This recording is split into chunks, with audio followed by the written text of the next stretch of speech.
कौन कौन सी ताकत देते हैं आखिर अस्त्र? कैसा हो सकता है रणबीर का डबल रोल? नमस्कार दोस्तों, एक बार फिर से आप सभी का स्वागत है बॉलीग्राड स्टूडियोज में और मैं हूं अनुष्का त्यागी। दोस्तों, ब्रह्मास्त्र मूवी में हमें ढेरों अस्त्र दिखाए जाते हैं।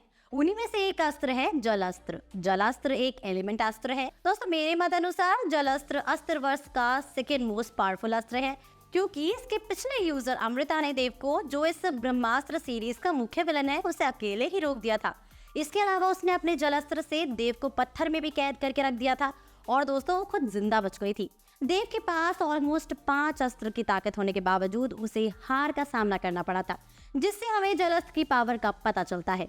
इस अस्त्र की मदद से यूजर पानी पर कंट्रोल कर सकता है और उसे क्रिएट भी कर सकता है। मूवी में इस तरह के बारे में ज्यादा कुछ देखने को नहीं मिला, तो दोस्तों मैं इसके बारे में अभी कुछ ज्यादा नहीं बता सकती हूँ, लेकिन हो सकता है कि हमें पार्ट 2 में इसका परफेक्ट यूज दिखाया जाए।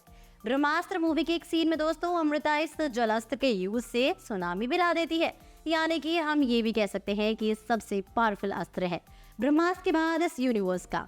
अब बात करते हैं दोस्तों पवन अस्त्र के बारे में, जिसका यूजर पूरे ब्रह्मास्त्र में सबसे छोटा है। दोस्तों वो बेसिकली नेक्स्ट जनरेशन का ब्रह्मा है।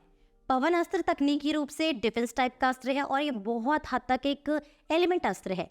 इस अस्त्र के इस्तेमाल से इसका यूजर लोगों को हवा में अपने इशारों पर नचा सकता है, लेकिन मेकर्स ने इसे एक फाल्कन से कनेक्ट दिखाया है, तो दोस्तों कुछ कहा नहीं जा सकता कि ये कितना पावरफुल है और इसकी पावर कैसे काम करती है। दोस्तों इसके बाद आता है प्रभा अस्त्र, जिसे अमिताभ बच्चन का कैरेक्टर यानी कि गुरुजी यूज करते हैं। दोस्तों जहां बाकी के अस्त्र या तो एनिमल स्पिरिट या एनिमल पावर को यूज करते हैं, वहीं प्रभा अस्त्र इनमें से किसी भी चीज का यूज नहीं करता, जिसका मतलब ये है कि ये उस तीसरी कैटेगरी वाले अस्त्र में आता है जिसे मैंने आपको कल बताया था। इस अस्त्र की सिर्फ यही एक शक्ति दिखाई दी है कि वो तलवार जैसी चीजों को बनाता है, लेकिन दोस्तों मूवी में इसे सोर्ड ऑफ लाइट कहा गया है, तो डेफिनेटली इसका कोई और यूज भी होता होगा।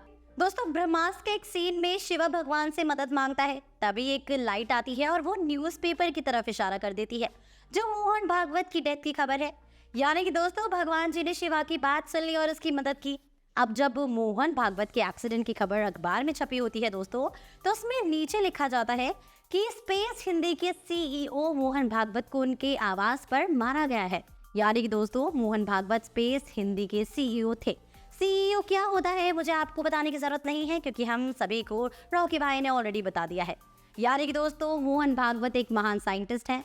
स्वदेश मूवी में शाहरुख खान भी ब्रह्मास्त्र के मेंबर थे और हो सकता है कि आगे चलकर ब्रह्मास्त्र को स्वदेश से जोड़ा जाए या स्वदेश के थोड़े पार्ट को ब्रह्मास्त्र मूवी में दिखाया जाए, क्योंकि दोस्तों दोनों ही फिल्मों में शाहरुख खान के कैरेक्टर का नाम मोहन भागवती है और वो दोनों में साइंटिस्ट ही हैं। अब दोस्तों ब्रह्मास्त्र के एक सीन में मंदिर के अंदर जब ईशा और शिवा दोनों करीब आने लगते हैं, तो मंदिर के जो दीपक होते हैं, खास तौर पर भगवान जी की मूर्ति के सामने रखा हुआ दीपक, वो दीपक रेड होने लगता है।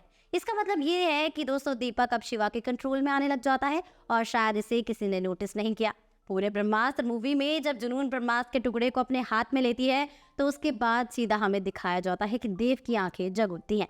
लेकिन दोस्तों अगर आप इस सीन को ध्यान से देखोगे तो साफ साफ दिखेगा कि जो देव की आंखें हैं वो रणबीर कपूर से काफी ज्यादा मिलती जुलती हैं। दोस्तों ऐसा हो सकता है कि शिवा के जो पापा हैं देव, उनकी शक्ल हूबहू शिवा से मिलती हो, जैसे बाहुबली में अमरेंद्र बाहुबली और महेंद्र बाहुबली की शक्ल मिलती थी।